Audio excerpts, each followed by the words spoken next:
All right, 6.1. If I saw homework like this is what I would do. So we got to fill in each box with an integer or a reduced fraction, blah, blah, blah. So I guess more pointed than that, we're asked to look at this logarithm and can I write it in exponential form? Like saying, take this logarithmic expression that has the log thing there, and can I write it as just a to the sum power or whatever, a to the b power equals c, they say it, whatever. We're just trying to put this in exponential form without the logarithm there. So, well, let's look at this real quick. If I had log base 4 of 2, and then it equals 1/2, remember when we pull in the switch there, that's going to be in exponent form. The base number that we're still talking about is still 4. So base number is 4, and in exponent form, another way to say is this is 4 to the 1/2 power.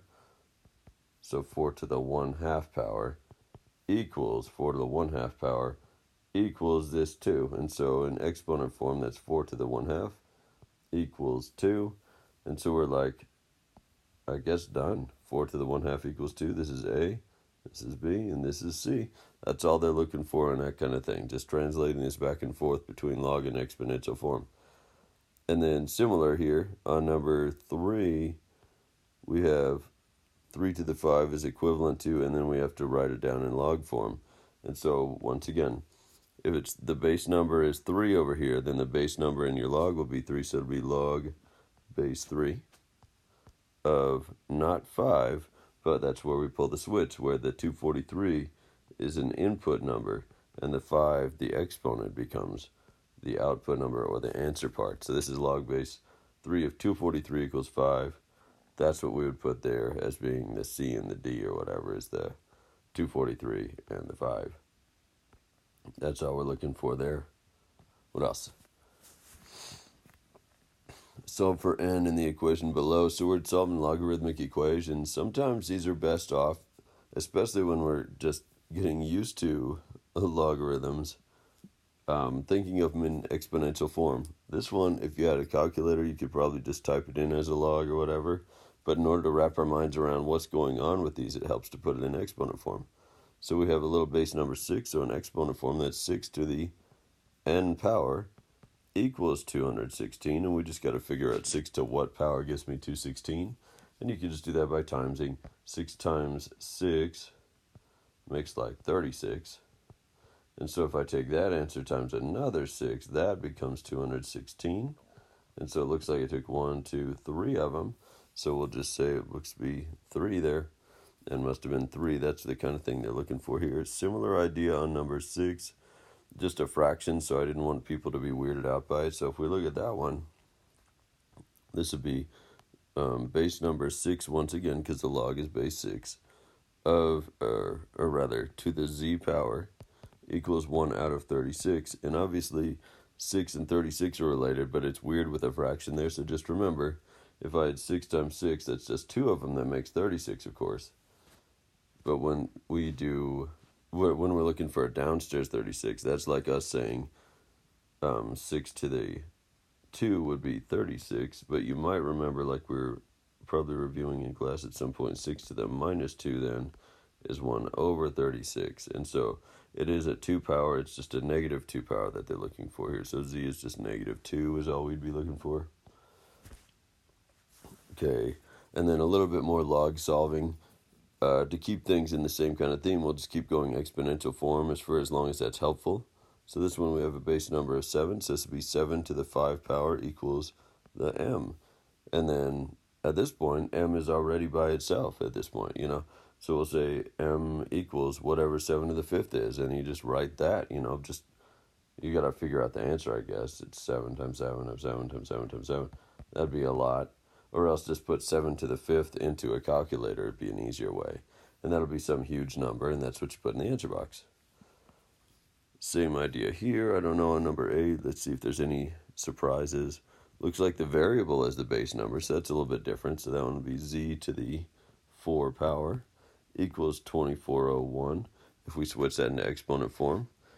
And then we just got to figure out at that point, well, what number is this z that when I take it to a 4th power equals 2401. There's different ways of doing that. You could just guess numbers, really, if you wanted to. We know we're taking it to the 4th power. So we could be like, well, is it 5 times 5 times 5 times 5? Is it 5 to the 4th? Or is it 6 to the 4th? Or is it 7 to the 4th? And that's what, there's other ways to solve this too, algebraically. But that might be, in order to keep our mind in the game, the best way to handle it, in order to keep our mind in the right direction for what we're thinking about with this stuff. Maybe it would be best to just kind of start guessing and being like, is it 5 to the 4th? Question mark? Probably not, because this doesn't end in 5, but is it 6 to the 4th? Is it 7 to the 4th? Keep on guessing stuff until one of them actually ends up being 2401, and then you just put that number. It'll be like 7, or it'll be 8, or it'll be 9. It'll be some number. Then when you take it to the 4th power, you get 2401. That's what we're looking for. Maybe let's go ahead and clean that up a little bit. That's looking pretty bad. Okay, and then let's see your next one. So we have this mess is put into, what do we call that, exponential form. Maybe we'll put it in log form, because what's weird about this one is, you'll notice that even though it's in exponential form, and that's what's been beneficial for us in solving these, this one, the exponent is the unknown. It's like 8 to the u power, so we don't know what power to take it to. And when you got your variable up there in the exponent spot like that, it's hard to solve them. So maybe we'll try it in log form. It's what they say, log base of, still base number is 8. If we're talking about 8, then we're talking about 8. So base number 8 of, not u, but of a equals u. Looks like I didn't read the directions, because it just says to write this in logarithmic form. There's too many unknowns to be able to solve it. So it looks like we've done everything we need to. Just log base 8 of u equals a, or whatever. Pretend like I said that right. Log base 8 of a equals u. Beautiful. That's all we need then. Cool. A couple of trick questions coming up here on number 10. We could look at least at one of them real quick. It says solve for x in each equation below. And of course it might be helpful to put it in exponential form. If you find that something's not real easy to solve in log form, we'll try it in exponential form. If something's weird in exponential form to solve, we'll try it in log form. Nonetheless, let's try this first one. For part A, log base a of a to the 3 equals x. So that's weird. So log base a, we'll say it's still base number a. In exponent form, then that would be a to the x power equals a to the 3. And then isn't that convenient? Because now if we're saying a to the x equals a to the 3, that x must be the same thing as 3, because they come from the same base number. This is a quick take, so I don't really have time to expand on that logic. But essentially, yes, a to the something equals a to the 3. That something must be 3. So it looks like we could just conclude that x must be 3. And that's all she wrote. That's the kind of logic you'll be using on these next ones, on that part 10 there. Let's see here. So this thing, so we have a logarithmic equation to solve. It has a weird negative in it, so that'll be interesting. So if we put it in exponential form, maybe it'll demystify it. We have 6 to the minus 5 power equals u. And so the u is by itself at this point. Now we just have to figure out what the heck 6 to the minus 5 is. And you can do that in a calculator, or if you want to, you can remember that is 1 over 6 to the 5. Because you never know, your calculator might give you some weird decimal-y thing unless you know how to use it right. Anyways, that's 1 over 6 to the 5. And then you could just figure out what big number 6 to the 5th power is, and then just do 1 over that. And it'll be like 1 over whatever the heck that is, some, 1,000 thing. That's probably what we'll be looking at there. Okay. And then similarly, we have a funny fraction in the next one. And so if we were to put that into exponential form, it just says find the logarithm. You notice it doesn't have like 2 sides of the equation or anything. We're just supposed to say, I'm going to figure out what the value of the logarithm is. Since we're getting used to this, we'll probably go ahead and put an imaginary number, or not imaginary number, just a dummy number over there to say that it's equal to something that might help us out. So we have to figure out log base 3 of 1 out of 81. Evaluate that logarithm, as it tells us to do, This is a logarithm, so it'll have an output, it'll be a number essentially. And so what I might recommend is just go ahead and say, put yourself a variable somewhere and say put equals some x, so that we can translate this into exponential form a little bit more comfortably. And so we'll say equals something, or you can put a question mark if you want, whatever. Anyway, from there we'll put it in exponential form. It's base number 3 still, so that's 3 to some power, which is the x part. 3 to the x power equals 1 out of 81. And if you're there, then we can just remember 3 to the something gives me 81. And then I'll just make sure that it's a negative, because that'll take care of the downstairs nature of it. So then x equals, and it'll be negative something. And then I think 3 to the 4 gives me 81. So if we have 1, 2, 3, 4 of them, that would equal 81 of them. It would equal 81, because it's like 9 times 9, Anyway, so then 1 over 81, that would be 3 to the minus 4 power. So 3 to the minus 4 power. And so minus 4 is the exponent we're looking for. These things, that sort of illuminates the nature of logarithms, is they're equal to exponents. We're looking for the power, that's what we're describing, is the power to take something up to. Let's see here. A couple other variations of similar stuff. Log base 4 of all this mess. So log base 4 of 4 to the 1/5 power equals something. Once again, I would recommend writing that out as equal to something, as putting an x or something, make an equation out of it until you get used to doing these things. So we have log base 4 of 4 to the 1/5 power equals, and I'm just going to put x to say that, like, once I figured out x is a variable number that I can't remember how I finished or how I started that sentence. We'll just go with it. And so then in exponential form, that'll be base number is 4. So 4 to some power, which is the x part, equals 4 to the 1/5 power. And then this will be essentially like we did the other time. 4 to the something equals 4 to the 1/5. That means the x must be the same thing as 1/5. So we must be just saying, I guess it's 1/5. That's all we're looking to there. On number 15 now, it looks like we have a lot of logarithm or natural log stuff going on, and e's and things like that. Those are weird. We'll to evaluate them. So I'd recommend, again, just maybe make it into an equation. Let's try at least one or two of these. And so natural log of e to the 1/9. And so natural log, or ln, of e to the 1/9. Oh, sorry, to the -9th power. And I'm going to, once again, just follow through and say, well, I'll make it an equation, and I'll say it equals some x value. I don't know what it is yet. But what's weird about natural logs is that they're a specific log in the first place. So maybe pay attention to this. Natural log is already a log that's base number is e. And then it's a base number of e, and then it's taken of e to the -9 power. So I might recommend writing it that way. If you have to try and demystify something weird about a natural log, maybe just call it log base e, and then rewrite the rest of everything else, and you'll start to see some redundancies with e's coming up here. Because now if I put this thing into exponential form, we can say the base number is e. Now that I've recognized a natural log is a log base e, we'll say that's base number e to the whatever power, in this case x, unknown power, equals e to the -9. And then we can make that same kind of conclusion. X must be the same thing as -9. And so then looks like we have -9 is what we were looking for. And something similar for parts B, C, and D there. Okay, evaluate using a calculator, giving at least 3 decimal places. Just giving you license, guys. Remember, this is a common log. Notice how it doesn't say log base anything. It just says log of 710.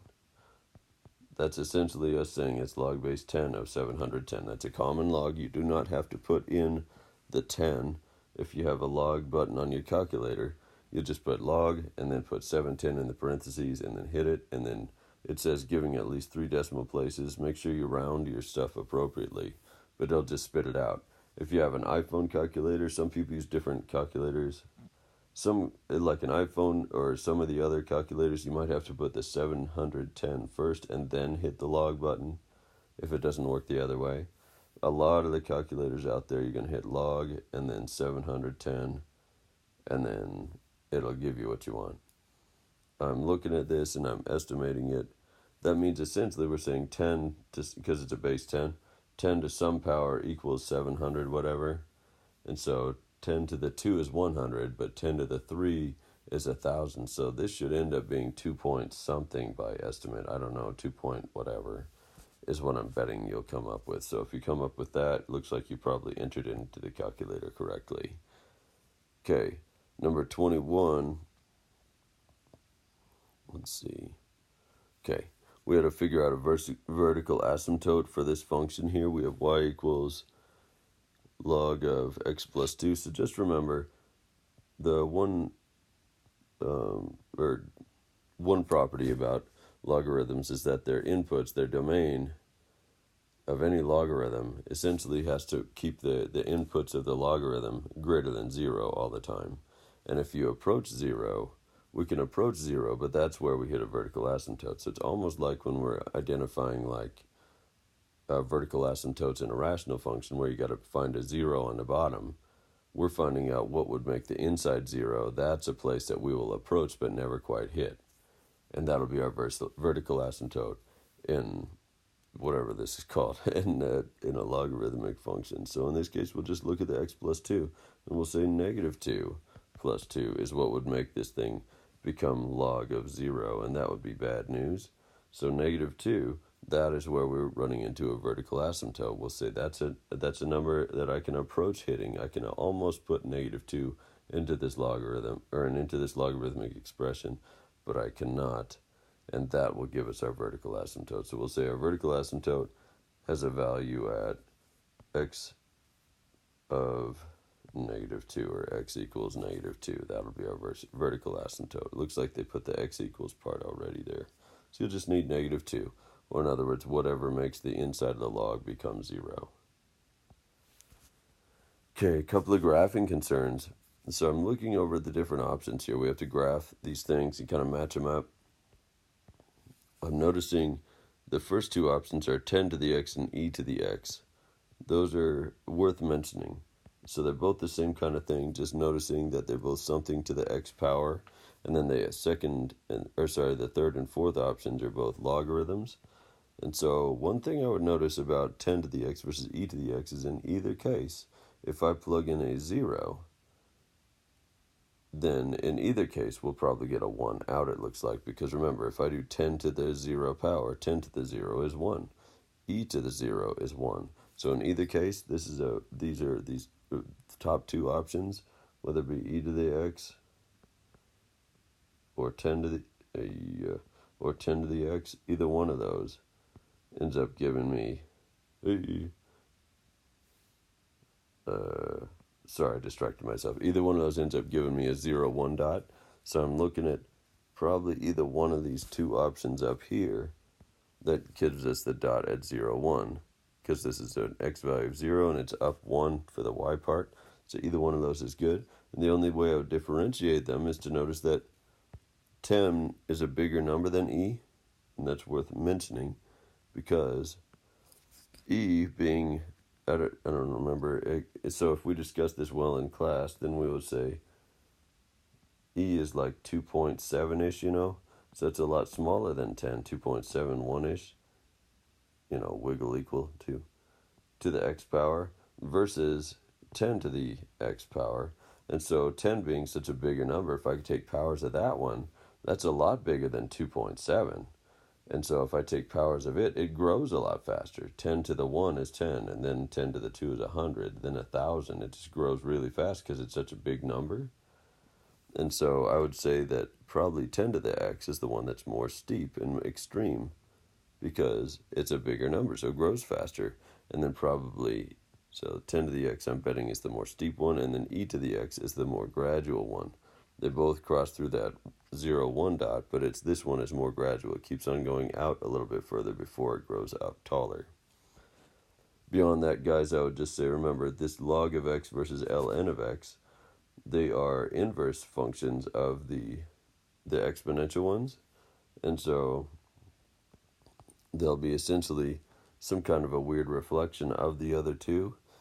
And so without giving too many hints out, we'll just say e to the x is related to ln of x, and 10 to the x is related to common log of x, because that's a log base 10 of x. So when you see them, the log graphs will be a flipped around version of the e to the x and 10 to the x graphs.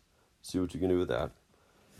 Find the domain on number 23. Find the domain of this function, y equals log of 1 plus 3x. And just remember there, we would just say, if I saw this, I would say, well, I remember that 1 plus 3x then must be greater than 0, because inputs of logarithms always stay greater than 0. And then we'll just solve it, I guess, minus the 1 and all this stuff. 3x is greater than negative 1. Divide by 3, and we're good. X must be greater than 1/3. Because if x is greater than 1/3, then 1 plus 3x is greater than 0. And that means that my logarithm has an input that's greater than 0. So we'll say in this case, greater than, strictly greater than, and negative 1/3 is what I'd be looking for. Now some of you guys might get a case where you have like a minus on your x instead of a plus here. So just remember, if you ever get down to yonder and you're on the divide step and you have a negative, you'll have to divide by that negative. And if you divide by a negative, that's when the greater than becomes a less than. So don't forget about that part. Anyway, in this case, I didn't have a negative, so none of that happened, and I got to keep the greater than sign. But do watch for that. Oh, looks like we're good to go.